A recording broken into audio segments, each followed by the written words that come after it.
HDFC life. வாருங்கள், நாம் இணைந்து பெரிய மாற்றத்தை உருவாக்குவோம். 9363993636.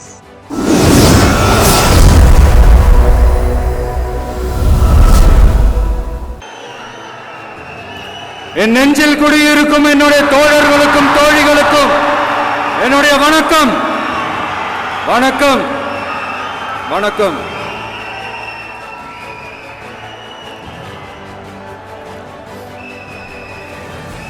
கதறல் சத்தம்லாம் எப்படி இருக்கு?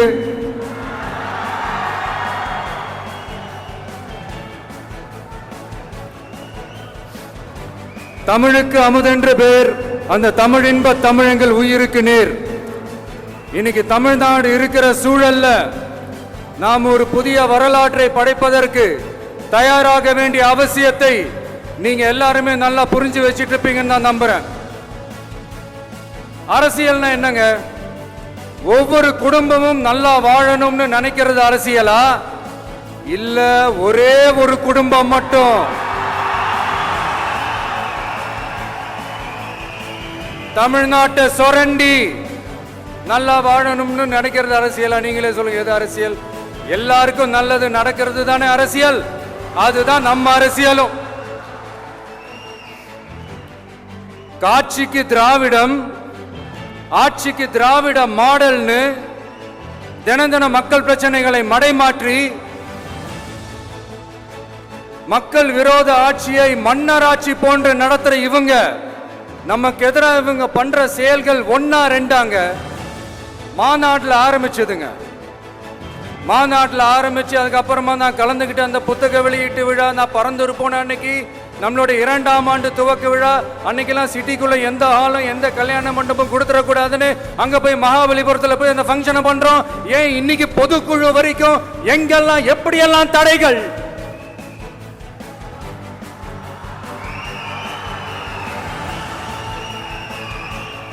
ஆனா அத்தனை தடைகளையும் தாண்டி நம்மளுடைய தோழர்கள் சந்திப்பு நிகழ்ச்சிகள், மக்கள் சந்திப்பு நிகழ்ச்சிகள் தொடர்ந்து நடந்துகிட்டு தான் இருக்கும். அது தொடர்ந்து நடக்கும்.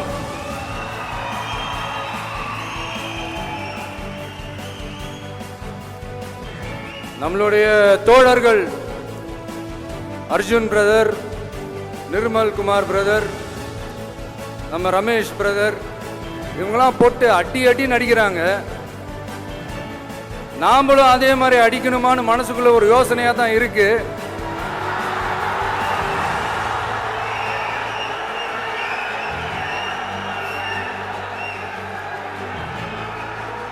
ரைட்.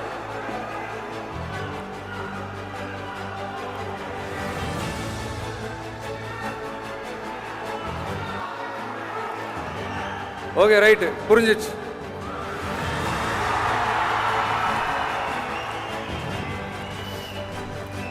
மாண்புமிகு மன்னராட்சி முதல்வர் அவர்களே,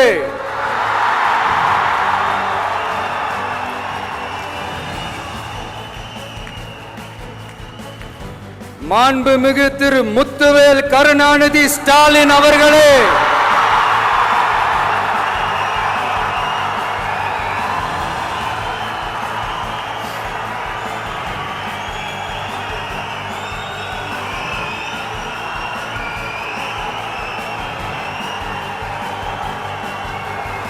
பேரை மட்டும் வீராப்பா சொன்ன பத்தாதவர்களே, செயல்லையும் ஆட்சியிலையும் அதை காட்டணும் அவர்களே.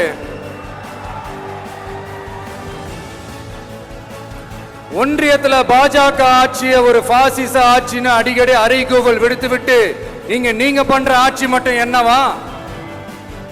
அதுக்கு கொஞ்சம் கூட குறைவில்லாத அதே பாசிச ஆட்சி தானே. ஒரு கட்சி தலைவனா ஜனநாயக முறைப்படி என் கழக தோழர்களையும் என் நாட்டு மக்களையும் பார்க்கறதுக்கோ சந்திக்கிறதுக்கோ தடை போடுறதுக்கு நீங்க யாருங்க?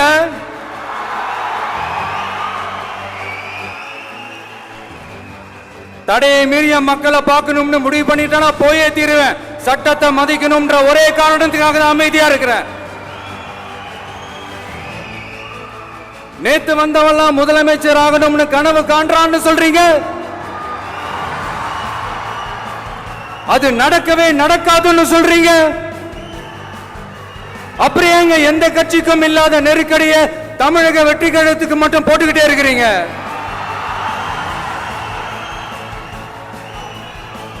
அணை போட்டு ஆத்த வேண்டும்னா தடுக்கலாம், காத்த தடுக்க முடியாது. அதையும் மீறி தடுக்கணும்னு நினைச்சீங்கன்னா சாதாரணமா இருக்கிற காத்து சூறாவளியா மாறும், ஏன் சக்தி மிக்க புயலா கூட மாறும். எனது அருமை தமிழக வெற்றி கழக தோழர்களே, நான் மாநாட்டில் ஒரு விஷயத்தை ரொம்ப வலியுறுத்தி சொன்னேன். அதே தான் இங்க நான் திரும்பவும் ரிப்பீட் பண்றேன். இந்த மண் பிளவுவாத சக்திகளுக்கு எதிரான மண், சகோதரத்துவ மண், சமய நல்லிணக்கத்தை பேணும் சமூக நீதிக்கான மண். இதை நம்ம பாதுகாத்தே தீரணும். உங்க எல்லாரையும் வேண்டி வேண்டி கேட்டுக்கிறேன். தமிழ்நாட்டிலிருந்து பல பகுதிகளிலிருந்து வர செய்திகள்லாம் கேட்கும் போது மன உளைச்சலையும் மன வேதனையும் தரதாகவே இருக்கு. சட்டம் ஒழுங்குன்னு ஒன்று இருக்கிறதாவே தெரியல. அதுக்கெல்லாம் இந்த கரப்ஷன் கபடதாரிகள் கவர்மெண்ட் தான் காரணம். இந்த நிலைமை மாறணும். அதுக்கு இருக்கிற ஒரே வழி, இங்க உண்மையான மக்களாட்சி மலரணும். அது வரணும்னா இவங்களை மாத்தணும்.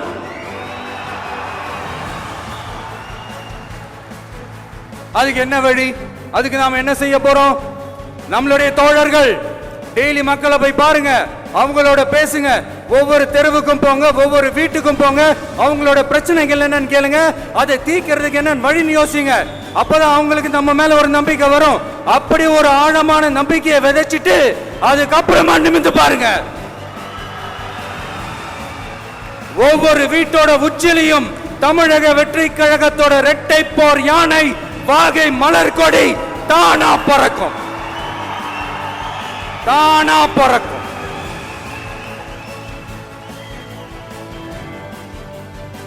மாண்புமிகு மன்னராட்சி முதல்வர் அவர்களே,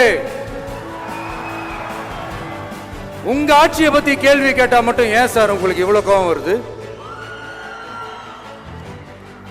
நீங்க ஒழுங்கா ஆட்சி நடத்திருந்தீங்கன்னா பெண்கள் பாதுகாப்பு ஒழுங்கா இருந்திருக்கும், சட்டம் ஒழுங்கு சரியா இருந்திருக்கும்.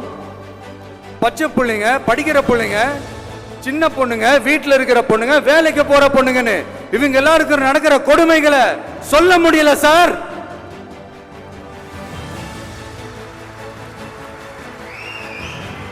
இதுல வேற உங்களை அப்பான்னு வேற கூப்பிடுறாங்கன்னு சொல்றீங்க.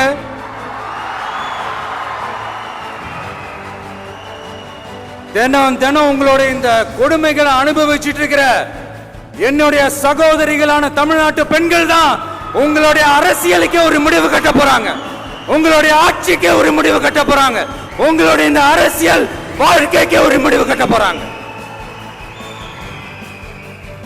சரி, பெண்களோட லைஃப் தான் இப்படி போராட்டமா இருக்குன்னு பார்த்தா இங்க எத்தனை போராட்டங்கள்? பரந்தூர் போராட்டம், அரசு ஊழியர்கள் ஆசிரியர்கள் போராட்டம், போதைப் பொருள் எதிர்ப்பு போராட்டம், வரி உயர்வு போராட்டம், மீனவர்கள் போராட்டம், போக்குவரத்து ஊழியர்கள் போராட்டம், சாதிவாரி கணக்கெடுப்பு போராட்டம், சாம்சங் தொழிலாளர்கள், டங்ஸ்டன், விவசாயிகள் போராட்டம், மின்கட்டண உயர்வு எதிர்ப்பு போராட்டம், இஸ்லாமிய அமைப்புகள், செவிலியர்கள், மருத்துவர்கள், இந்த மாதிரி போராட்டங்கள். இதெல்லாம் சும்மா சாம்பிள் தான். இது இன்னும் சொல்லிட்டே போலாம், இந்த நாள் பத்தாது. ஆனா இந்த எல்லா போராட்டங்களுக்கும் தமிழக வெற்றி கழகம் கூட நிற்கும்.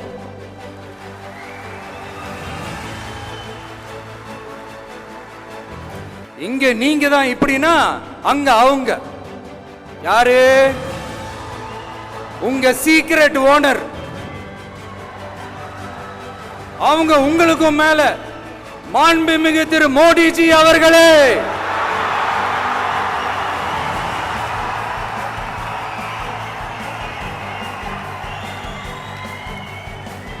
என்னமோ உங்க பேரெல்லாம் சொல்றதுக்கு எங்களுக்கு ஏதோ ஒரு பெரிய பயம் மாதிரியும்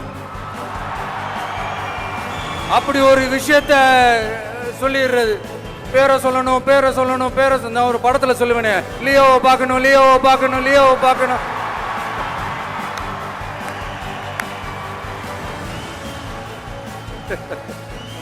இல்ல இல்ல, சத்தியமா அப்படிதாங்க இருக்கு. சென்டர்ல ஆள்றவங்கன்னு சொல்றோம். சென்டர்ல யார் ஆள்றா? காங்கிரஸ்.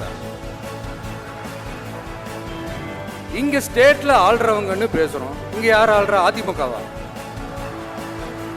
அப்புறம் என்ன பேரை சொல்லணும் பேரை சொல்லணும் புரியலையே. நீங்க தானே கேட்டீங்க, வச்சுக்கோங்க.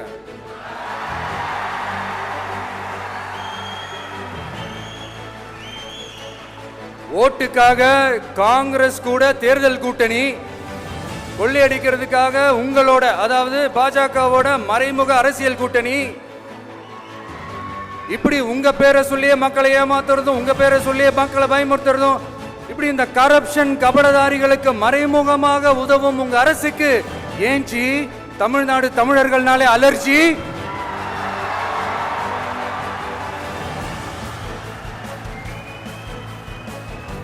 தமிழ்நாட்டில இருந்து வர ஜிஎஸ்டியே கரெக்டா வாங்கிக்கிறீங்க, ஆனா தமிழ்நாட்டுக்கு பட்ஜெட்ல நிதி ஒதுக்க மாட்டேங்கிறீங்க. நீங்க படிக்கிற நம்ம பிள்ளைங்களோட படிப்புக்கு நிதி ஒதுக்க மாட்டேங்கிறீங்க, ஆனா மும்மொழி கொள்கையை திணிக்கிறீங்க. டீலிமிட்டேஷன் என்ற பேர்ல தமிழ்நாட்டோட பார்லிமெண்ட் சீட்ஸ்லயும் கை வைக்க பாக்குறீங்க. ஒரே நாடு ஒரே தேர்தல் நீங்க ஸ்டார்ட் பண்ணப்பவே புரிஞ்சிருச்சு பிரதமர் சார் உங்க பிளான் என்னன்னு, எங்கெல்லாம் எப்படியெல்லாம் எந்த திசைகள் எல்லாம் இந்த நாட்டை கொண்டு போலாம்னு. சார் உங்ககிட்ட நாங்க சொல்லிக்கிறதெல்லாம், தமிழ்நாட்டை கொஞ்சம் கேர்ஃபுல்லா ஹேண்டில் பண்ணுங்க சார்.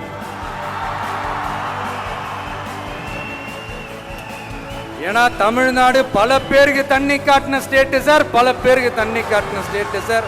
பார்த்து சார், பார்த்து செய்யுங்க சார், மறந்துடாதீங்க சார்.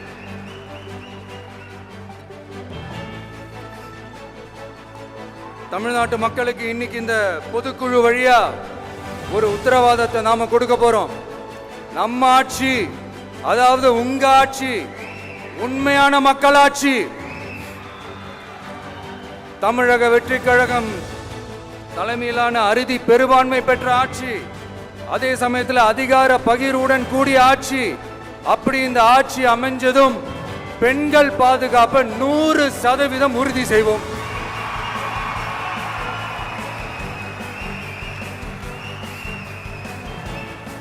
சட்டம் ஒழுங்கு ரொம்ப முறையா ஸ்ட்ரிக்டா வச்சிருப்போம்.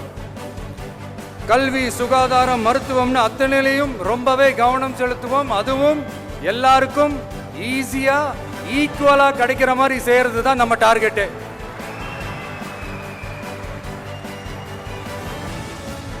அரசு ஊழியர்கள், ஆசிரியர்கள், போக்குவரத்து தொழிலாளர்கள், மின்சார வாரிய ஊழியர்கள்னு தொழிலாளர்கள் பக்கமும் நாம கண்டிப்பா துணையா நிற்போம்.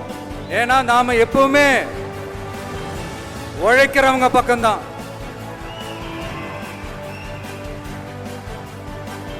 நம்ம தமிழ்நாடு விவசாய பூமி, இயற்கை வளங்கள் நிறைந்த மண். இந்த விவசாயத்துக்கும் இயற்கை வளங்களுக்கும் எதிரா எந்த விதமான ஒரு திட்டத்தையோ நடவடிக்கையோ கொண்டு வர்றதை எங்களால் ஏற்கவே முடியாது. எங்க மண்ணை, மக்களை பாதிக்கிற மாதிரி திட்டங்களை தயவு செஞ்சு செயல்படுத்தாதீங்க. அதை நாங்கள் எதிர்க்கவே செய்வோம். தமிழ்நாட்டை எல்லா வகையிலும் பாதுகாக்க வேண்டியது எங்களுடைய உரிமை, கடமை, கொள்கை எல்லாமே. The fundamental strength of politics is uncompromising principles and ideologies. Periyar's social justice, Kamarajar's honest administration, Ambedkar's equal justice and equal opportunity, Velu Nachiyar's social inclusivity and communal harmony, Anjali Ammal's fighting for water resources were the reasons for choosing them as our party's ideologues and policy leaders. I would like to mention here with pride that we are the first political party to declare two historic women icons who are India's freedom fighters from Tamil Nadu as our party's ideologues and policy leaders. இப்படி ஒரு ஆழமான நம்பிக்கையுடன் வரும் 2026 தமிழ்நாடு சட்டமன்ற தேர்தலில் ஒரு மாபெரும் அரசியல் மாற்றத்தை கொண்டு வந்து மக்கள் சக்தியின் உதவியுடன் மக்கள் விரும்புகிற ஒரு நல்ல அரசை அமைப்பதில் உறுதியாக இருப்பதால்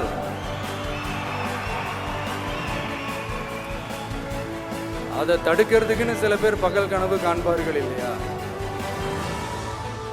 அவங்க எல்லாருக்குமே சொல்லிக்கிறது ஒண்ணுதான், காற்று, மழை, வெயில், இயற்கையை யாரால் கட்டுப்படுத்த முடியும்? யாரால் தடுக்க முடியும்? இவை எல்லாம் கடவுளால் உருவாக்கப்பட்டவை. அப்படிதான் எம் மக்களுக்கான அரசியலையும் யாராலும் தடுக்க முடியாது. அரசியல் சூறாவளியையும் தேர்தல் சுனாமியையும் தடுப்பார் எவர். அப்படிதான் எம் மக்களுக்கான அரசியலையும் அந்த வெற்றியையும் யாராலும் தடுக்க முடியாது. அப்படி தடுக்கணும்னு நினைக்கிறவங்களோட கனவு ஒரு நாளும் மெய்ப்படாது. Before concluding my speech, few words from William Blake. Men may come, men may go, but I go on forever.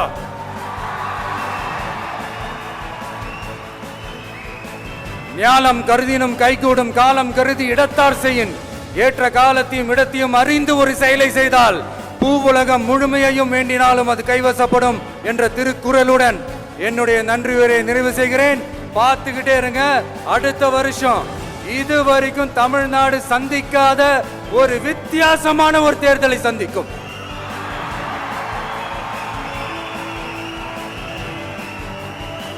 ரெண்டே ரெண்டு பேருக்கு நடுவுல தான் போட்டியே. ஒன்னு டிவிகே, இன்னொன்னு டிஎம்கே.